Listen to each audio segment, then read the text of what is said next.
Hey guys, Matt Wilson here to explain to you another one of our skills competitions. This one is called Time Trial. This is one that we only do in the winter traditionally, and it's a good one. It's one of my favorites. It's a really tough one, and there's a lot of elements to it, so I'm going to try and break it down for you as straightforward as I can.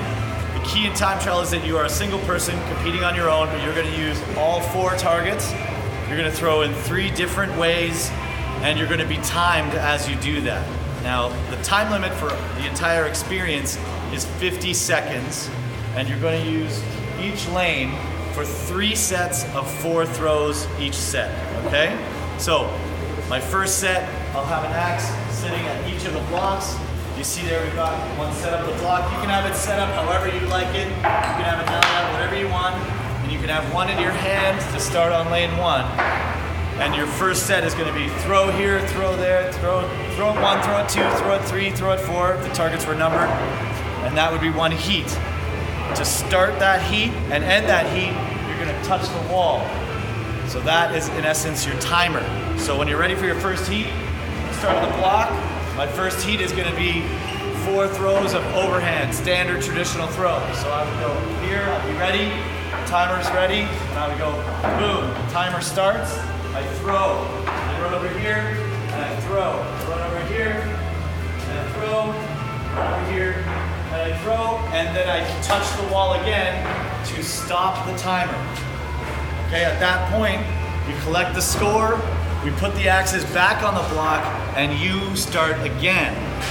And this time you're going to throw a different type of throw. The second type of throw is going to be an underhand single rotation. So we get it all set up again, we come back over here. The person watching the clock will let you know how much time you have used on that first heat, and you will hit the starter when you're ready to go, and you'll throw underhand, underhand, underhand, underhand, underhand, touch the wall on the other side, timer stops. The person behind the clock will let you know how much time you've used, also how much time you have left, and then you will set up again, and you will do it 1 more time, and you will do it with a 1.5 rotation overhand. Okay, and you'll go again, 1, 2, 3, 4, hit the wall to stop the timer and collect your score. At the end of the day, your total score from all 12 of those throws are what you're going to total. You can call clutch on every single one if you want, and the goal is, one thing to be clear on with the time is that it's not about finishing as fast as possible. The only thing with the time limit is that you cannot go over that time limit. So really what you want to do is get the highest score you can using the right amount of time for each throw so that you are still focused on scoring bullseyes or clutches. Because you want to get as close to that 50-second mark while still getting the most points you can without going over. All right? So the placement after the fact then becomes highest score is what determines the winner. The only other time that the time limit becomes an issue is if you're tied for score. If you did it faster, then you would be the one to break the tie. The faster time would still break the time limit there. So the time is a really tricky one in this event. There's a lot of things to think about with this one, but really what you want to do is go for that highest score and use that 50-second time limit to the best of your ability. Don't forget to touch the wall at both sides, especially at the end when you're done, because that timer will keep on ticking. The whole crowd will start yelling at you, touch the wall! It happens all the time, so make sure to touch that wall, save those seconds so you can throw in a nice rhythm for the next heat.